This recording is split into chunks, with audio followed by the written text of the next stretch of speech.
Crea en mí, oh Dios, un corazón limpio y renueva un espíritu recto dentro de mí. ¿Qué pide David? Pide que renueve el Señor su parte interna, su alma, su espíritu.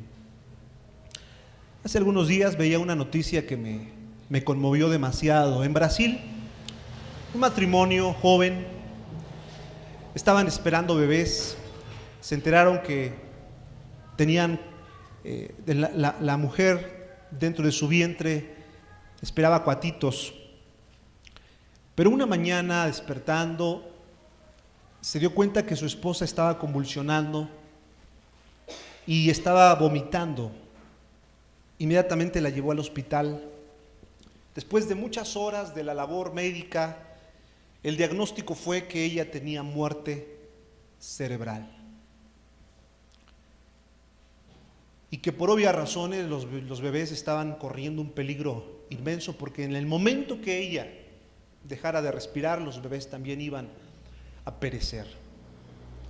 Para los médicos fue un desafío, fue un momento donde ellos tuvieron que, a través de sus recursos médicos, artificialmente, ellos le llaman un ventilador, me imagino que es una manera de bombear sangre, hicieron que la mujer viviera no un mes ni dos, sino 7 meses para poder esperar que los bebés pudiesen salir, pudiesen hacer una operación y de esta manera los bebés pudiesen vivir. Cuando se cumplió el 7º mes, los médicos procedieron a hacer una cesárea y los 2 bebés, Asaf y Ana, sus nombres actuales, pudieron vivir. Pudieron vivir gracias al sacrificio que aún más allá de la muerte, una madre podría vertir contra sus seres más amados, y que aún en el coma, el corazón de esa mujer abrazaba a sus pequeños. Después de que los niños sobreviven, ella murió. Y esto me recuerda lo que Dios vino a hacer en el mundo. Vino a entregar su vida por amor de ti, por amor de mí. Él vino a morir en la cruz del Calvario para que usted viviera. Él vino a morir para que nosotros no fuéramos al infierno. Él vino a morir cuando nosotros íbamos directo a una condenación eterna, porque éramos, como lo dice el Salmo, en pecado nos había concebido nuestra madre. Porque todos los seres humanos, no hay ni uno solo que no haya cometido un error de alguna manera, en alguna situación, que su vida esté en peligro de muerte y muerte eterna, muerte espiritual. Y que ahí, en medio de esa agonía, el Señor mostró su gran misericordia, su perfecto amor, y nos vino a rescatar, y hoy somos lavados, comprados con la preciosa sangre de Cristo Jesús, que Él derramó en la cruz por amor de todos nosotros. Por eso el salmista expresa estas palabras, esta plegaria, diciendo: Señor, purifícame con hisopo y seré limpio, lávame y seré más blanco que la nieve. Hazme oír gozo y alegría, y se recrearán los huesos que has abatido. Esconde tu rostro de mis pecados y borra todas mis rebeliones. Crea en mí, oh Dios, un corazón limpio y renueva un espíritu recto dentro de mí.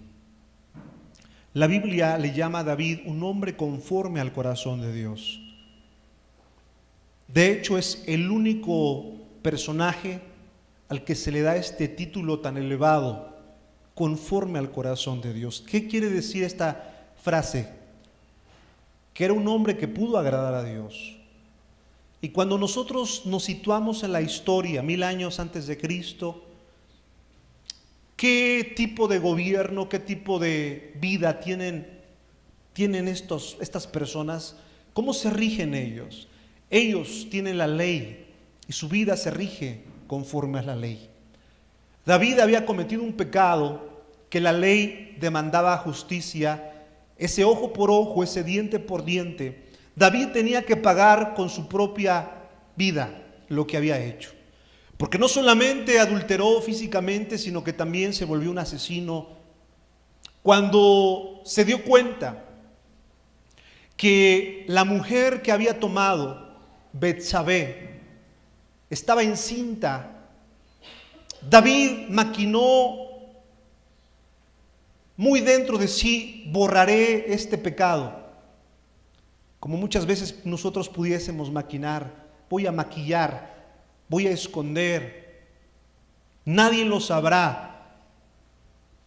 Y David así lo pensó: nadie sabrá lo que hice, porque llamaré a Urías Eteo, el esposo de Betsabé, que está en la guerra. Y cuando él venga, seguramente va a dormir con su esposa, y el bebé que espera va a pensar que es de él.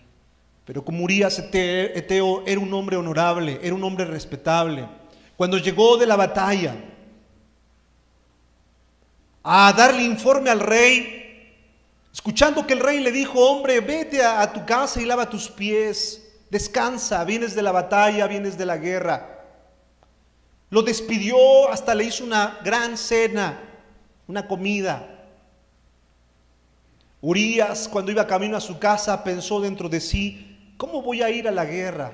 ¿Cómo voy a ir, a mi casa cuando mis hermanos están en la guerra y en la batalla? ¿Cómo voy a ir a acostarme con mi esposa cuando mis hermanos están sufriendo en el campo de batalla? Yo no puedo hacer eso. Y Urías se quedó a dormir a la puerta del palacio del rey. Cuando David se enteró que Urías no había descendido a su casa, lo volvió a llamar y le dijo: Urías, ¿por qué no fuiste a tu casa? Y le explicó eso. Entonces David hizo un plan B. Si no salió de esta manera, vamos a embriagarlo para que él vaya. Y así lo hizo David, lo embriagó.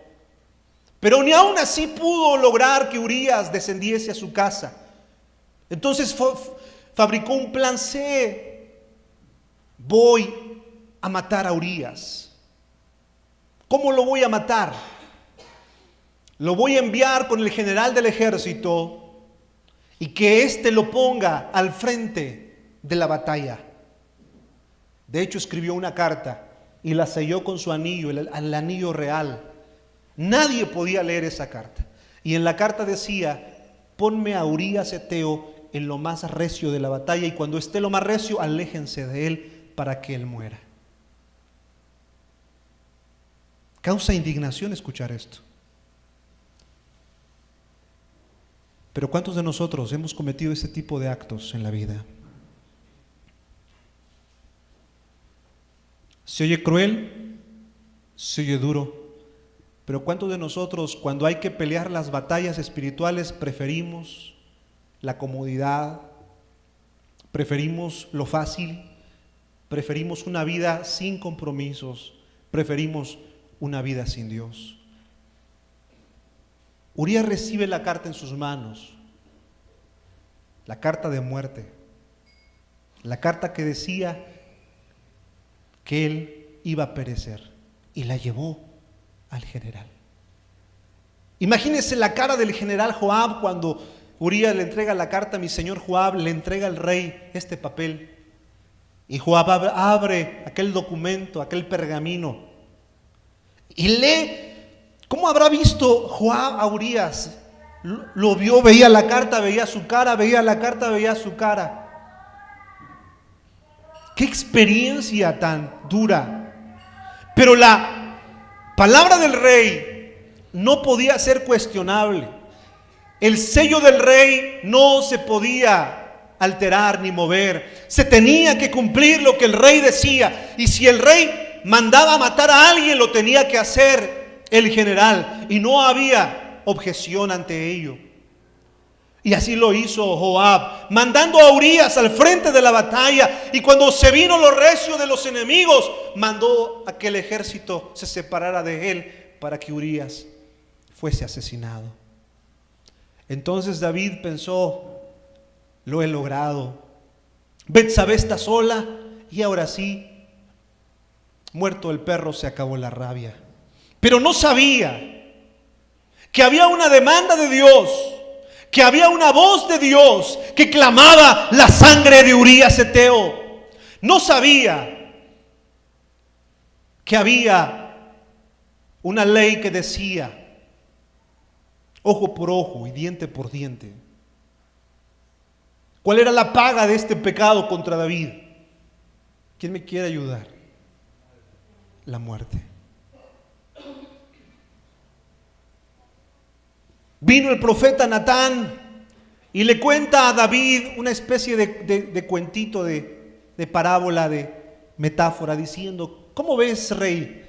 Un hombre por allá en el campo tenía una corderita, una sola corderita.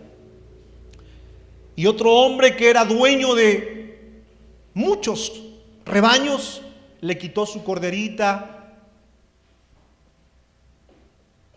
que mató a su corderita. ¿Y qué haremos con tal hombre? Tiene que morir, porque eso es lo que la ley decía.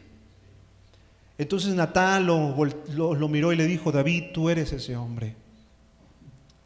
Tú eres ese hombre.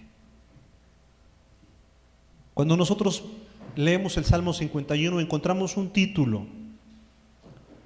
Y el título dice: al músico principal, Salmo de David, cuando después que se llegó a Betsabé, vino a él Natán, el profeta. Esto quiere decir que estamos delante de un escrito, de una reflexión, después de una reprensión. Estamos delante de un documento que vierte el corazón de un hombre después de que Natán lo ha reprendido duramente. Y este hombre, entendiendo lo que viene, escribe diciendo en el verso 1: ten piedad de mí, oh Dios, conforme a tu misericordia, conforme a la multitud de tus piedades, borra mis rebeliones, lávame más y más de mi maldad y límpiame de mi pecado. David, un hombre que vivía en la ley, que tenía que practicar la ley y que tenía que ser juzgado conforme a la ley, el profeta Natán le dice el Señor que no morirás, pero que pagarás por estas acciones. Después a David le violan a su hija Tamar. Y luego Abnón le quiere usurpar. Y luego Absalón lo traiciona a sus generales. Y David tiene que experimentar la traición. Nuestros actos traen consecuencias, hermanos. Pero ¿por qué Dios no mató a David?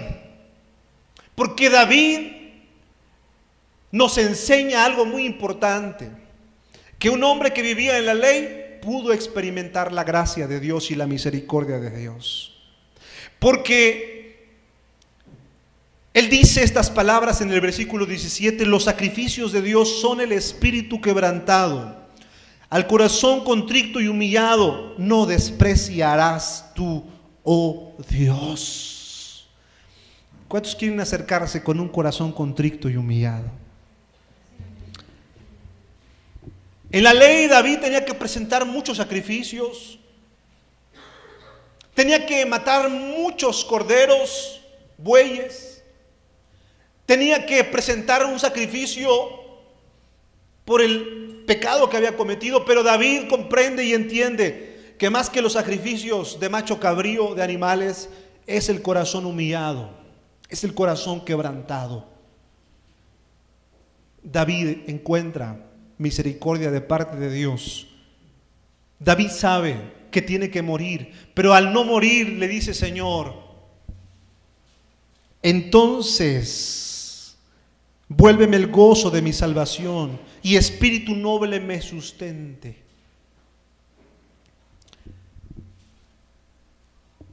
Hoy para nosotros la experiencia de David es un foco de alerta que nos dice: el camino del hombre, el camino equivocado siempre traerá destrucción y traerá consecuencias. Pero cuando nos arrepentimos de corazón, cuando le pedimos perdón a Dios, Él lava con lejía nuestra maldad. Él nos limpia con hisopo. Es una manera poética de decirlo, porque en realidad hoy no ocupamos el hisopo. El hisopo era una planta pequeña. Se hacían unos rituales espirituales para limpiar a las personas de la antigüedad. Hoy no usamos un huevo. Hoy no usamos a un chamán. No usamos plantas, no usamos cuestiones físicas. Hoy usamos la fe. Los hijos de Dios usamos la fe que hay en nuestros corazones. Los hijos del Señor no es por nuestras obras, no es por nuestros méritos, no es por nuestras capacidades, es por la gracia, la soberanía de Dios en nuestra vida. En otro capítulo de la vida de David, él tiene un error de soberbia, de ego. Cuando él es fuerte como rey y poderoso, quiere contabilizar todos sus soldados y sus armamentos. Y esto no era malo. Hacer un inventario, hacer un conteo no era malo. El problema era que el por qué lo iba a hacer. Hay cosas que no son malas. El problema es el fin. Hay cosas que mucha gente dice: pastor, ¿me puedo echar una cerveza? No es pecado, pastor. Claro que no es pecado. Pero el fin de ello, ¿para qué? El por qué. ¿Cuál es la finalidad? Puede abrirnos puertas, y puertas de perversión y puertas de muerte. En ese momento David, que su corazón se ha llenado de orgullo, diciendo: tengo un ejército inmenso, quiere contarlos, y vino la ira de Dios contra David. Entonces le envía mensaje el Señor a David: ¿qué quieres, David? ¿Vas a pagar este error? Que te venga calamidad, te venga hambre, te venga peste, que tus enemigos se levanten contra ti, o que yo te juzgue. ¿Tienes A, B, C o D? ¿Qué quieres? Escoge. ¿Plagas? ¿Calamidades? ¿Quieres tormentos? ¿Quieres que tus enemigos conquisten la ciudad de Jerusalén? ¿Qué quieres, David? ¿O que yo te juzgue? ¿Sabe qué contestó David? Señor, júzgame tú, porque el hombre no perdona. David sabía que la misericordia de Dios es más alta que las nubes, más vasta que los cielos. Por eso cuando cantábamos en el primer canto esa preciosa alabanza, venía a mi mente, porque David es el que vierte esas palabras en los salmos: tu misericordia es más alta que las nubes, porque para siempre, Dios, tu misericordia es. ¿Cuántos de nosotros ya hubiésemos sido consumidos por nuestros actos? ¿Cuántos de nosotros por nuestros errores ya no estaríamos aquí? ¿Cuántos de nosotros hubiésemos perdido nuestra familia, nuestra esposa o nuestros hijos? ¿Cuántos de nosotros estaríamos en una enfermedad terminal? ¿Cuántos de nosotros estaríamos en camino de perdición? Pero por la misericordia de Dios, que es más alta que las nubes, tenemos hoy ese momento de perdón y de misericordia de Dios. El único paso es el arrepentimiento. El único proceso que Dios pide es que el corazón del hombre se contrite, se humille y se arrepienta. Y entonces podemos ser como David, hombres y mujeres conforme al corazón de Dios. Por eso en este mes de la renovación estamos haciendo un inventario moral. Estoy haciendo de mi vida un análisis de muchos años. Que no sea un culto más, que no sea una liturgia más, que sea un momento de arrepentimiento, un momento donde podamos pensar y reflexionar los unos con los otros. ¿Qué área de mi vida tengo que entregarle hoy al Señor? Para algunos dirán: yo no estoy como David, pero probablemente hay mucha soberbia en tu corazón. Probablemente no eres un asesino, pero no amas a tu hermano y eso es peor. Dice la Biblia que es un homicida. El que no ama a su hermano es un homicida. Hay quienes todavía tienen sentimientos de rencor contra alguien. Hoy es una buena mañana para entregarle al Señor y Él nos lave para que seamos más blancos que la nieve. Él nos limpie de todo resentimiento, de todo problema de nuestras vidas, de nuestras almas. Señor, hoy lávanos, porque Él es el único. El hombre es incapaz de ser restaurado por sí solo. No hay ser humano que tenga la capacidad de poderse renovar por sí solo. Tiene que renovarse solamente con la ayuda de Dios. El hombre es incapaz, no puede hacerlo. No hay ser humano que solito diga, yo no me congrego, yo aquí me quedo porque yo no necesito del templo, yo no necesito de la predicación, yo no necesito escuchar, yo necesito ponerme a cuentas con Dios en mi cuarto. No, hermano, tú necesitas la comunión, tú necesitas el cuerpo de Cristo, tú necesitas el lugar de los santos, donde 2 o 3 reunidos en mi nombre están, ahí estoy yo en medio de ellos.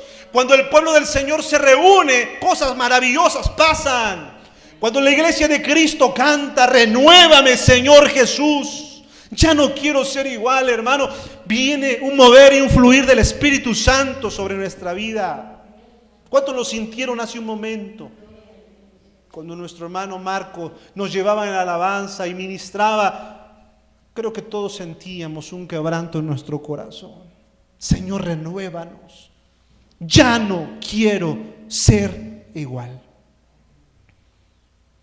Y yo soy el primero que extiendo esas plegarias. Ya no quiero ser igual. ¿Cuántos se quieren unir conmigo? Ya no quiero ser igual. Mes de renovación. Estamos a la mitad del mes. Cerrémoslo con todo el ánimo. No porque en los otros meses no lo hagamos, sino porque hoy se planta una base de edificación en nuestra vida. Porque hoy podemos ponernos a cuentas y decirle, Señor, yo reconozco mis rebeliones. Mi pecado está siempre delante de mí. Contra ti solo he pecado y he hecho lo malo delante de tus ojos. He aquí en maldad he sido formado. En pecado me concibió mi madre.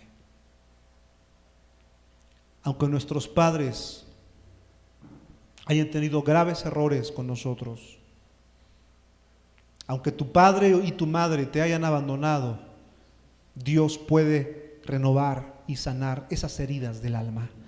Aunque hayamos tenido una experiencia amarga, dice la palabra del Señor que esculpidos estamos en las palmas de sus manos.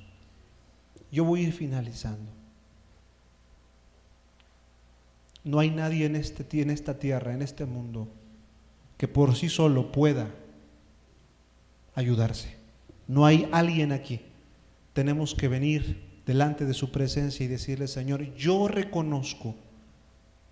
Esa acción de reconocer, de humillarse, es la que Dios ve. No ve lo que humanamente puedo yo ofrecer y dar.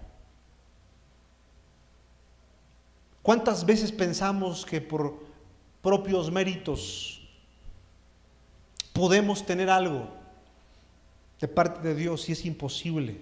No hay nadie en esta tierra que solo o sola pueda salir adelante. Tú necesitas el amor de Dios y la misericordia de Dios. Tú necesitas que Él te abrace y te cargue y te levante si estás caído. Tú necesitas que en este día el Señor toque lo más profundo de tu ser, donde no ha llegado el psicólogo, donde no ha llegado el pastor, porque solamente tú lo tienes muy, muy dentro de ti. Donde no ha llegado otro hombre, ahí el Señor quiere llegar. Quisieras hoy decirle, Señor, yo quiero ser renovado, ser lavado, ser limpiado. Quiero, Señor, tomar esa responsabilidad.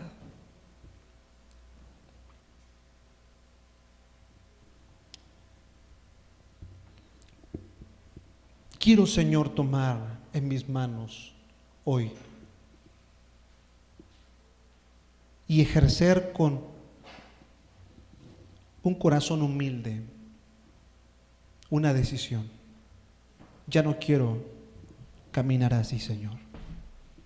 Todo lo que hay en mi vida, todo lo malo, hoy yo te lo quiero entregar a ti, Señor Jesús. Cierre sus ojos, por favor. Oh Dios, que aquellos hermanos, que aquellas hermanas que necesitemos entregarle al Señor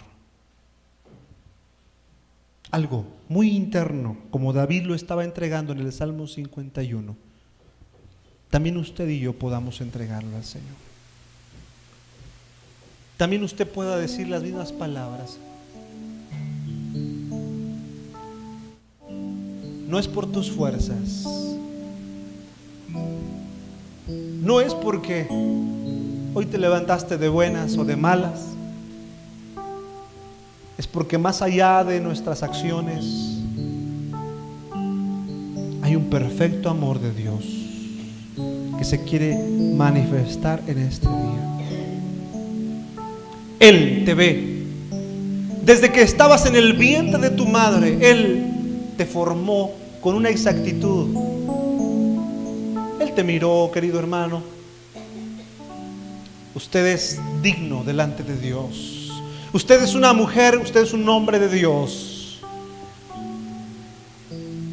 Usted tiene hoy un llamado de Dios. Usted puede ejercer este llamado y salir de este lugar confiadamente para hacerle frente a los desafíos de sus vidas, en sus trabajos, en sus escuelas, en sus hogares. Cuando hay que mirar a aquel que nos dañó, cuando hay que saludar a quien no nos quiere, ahí el Señor nos vuelve a confrontar. Tienes que perdonar. Oye, hay una limpieza de Dios muy especial. Hay un fluir del Señor muy hermoso en este momento. Oh, gracias, Jesús.